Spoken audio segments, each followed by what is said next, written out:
Donc là, l'amorce est à peu près bien mouillée. Je vais la laisser gonfler le temps de me préparer un petit peu. Et par la suite, après, je viendrai la tamiser et incorporer la terre dans l'amorce une fois tamisée.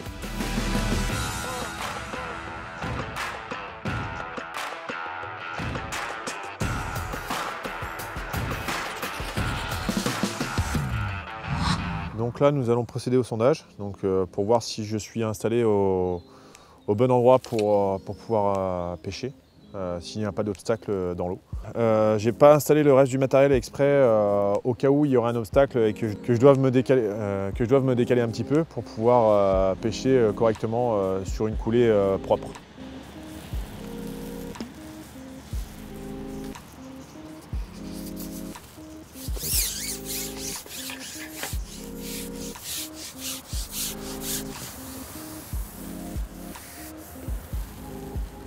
On va déjà regarder s'il n'y a pas d'obstacle.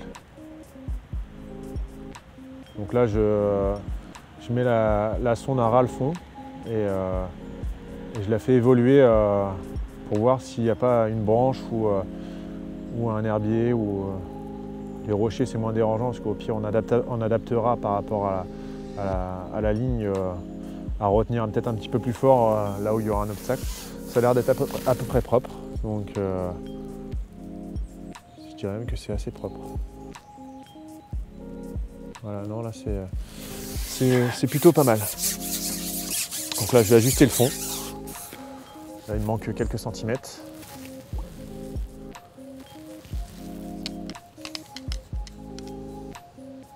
Ça devrait être pas trop mal. Là, j'ai pris une sonde assez lourde. Moi, j'aime bien prendre des sondes lourdes. Même si là, ici, il n'y a pas de vase, j'aime bien utiliser des sondes assez lourdes. Là, je suis sur une sonde de 30 grammes. Ça permet, bon, ici, il n'y a pas trop de courant, mais quand il y a un petit peu plus de courant, ça nous permet de... Hop là, j'ai mis un petit peu trop. Ça nous permet de bien tenir, en fait, de bien sonder au bon endroit. Parce que des fois, la sonde, avec le courant, si on est dans une rivière avec un gabarit un peu plus fort. Et donc, j'utilise assez souvent des sondes de 30, voire 40 grammes pour justement éviter de sonder en décalé, quoi.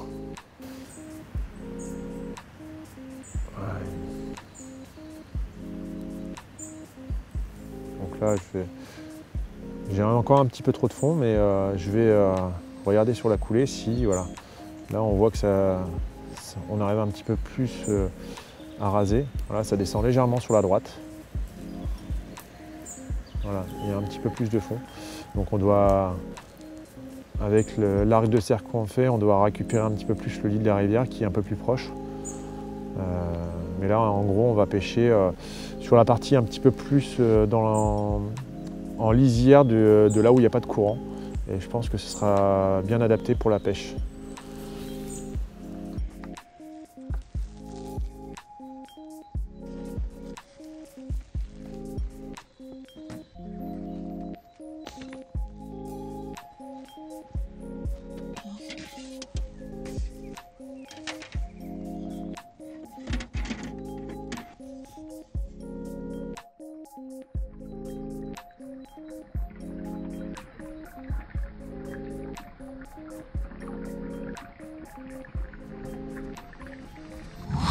Donc aujourd'hui, on va utiliser des flotteurs qui sont avec une quille fer et une antenne fibre. Donc l'antenne fibre n'est pas la plus sensible parce que c'est l'antenne fer qui est la plus sensible, mais elle s'en approche par rapport à une antenne plastique qui sera beaucoup moins sensible. Sachant que le poisson arrive dans une période où les touches vont être un peu plus tatillons, j'opte pour ces flotteurs-là, d'une part pour les antennes et du fait aussi qu'elles soient en forme d'olive à moins de résistance à l'eau.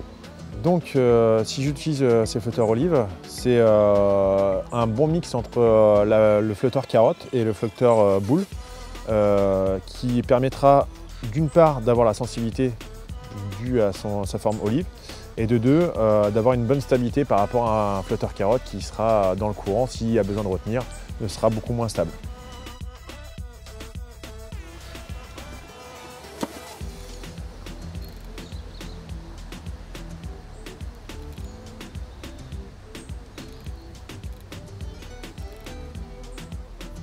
Donc aujourd'hui, j'ai choisi 2 grammages différents. Donc un 0,30 à peu près et un 1 gramme. Donc le 0,30 nous servira sur le début de la pêche pour prendre le tout venant.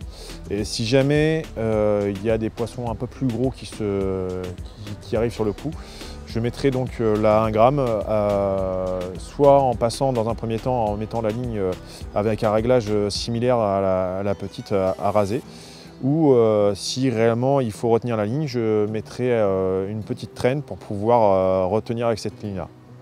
Donc les 2 lignes en gros sont montées avec du 14 centièmes. Je préfère assurer parce qu'ici on a souvent des surprises, des beaux barbillons ou voire des chevennes, même des grosses brèmes. Donc je préfère assurer en ayant un corps de ligne en 14 centièmes. Et aussi après donc, je vais affiner sur la petite ligne, je vais mettre un 18 sur 8 centièmes. Et sur la grosse ligne, donc si jamais il y a des beaux poissons, j'aurai un 16 sur 10 justement pour pouvoir contrer les beaux poissons. Et en plus, l'avantage d'avoir un 14 centièmes par rapport à des lignes où on va me mettre du 10 centièmes, c'est que si jamais j'ai besoin de monter sur un fil plus important sur les hameçons, type 12 centièmes, 14 centièmes grand maximum, et je pourrais le faire et pas besoin de changer de ligne à chaque fois.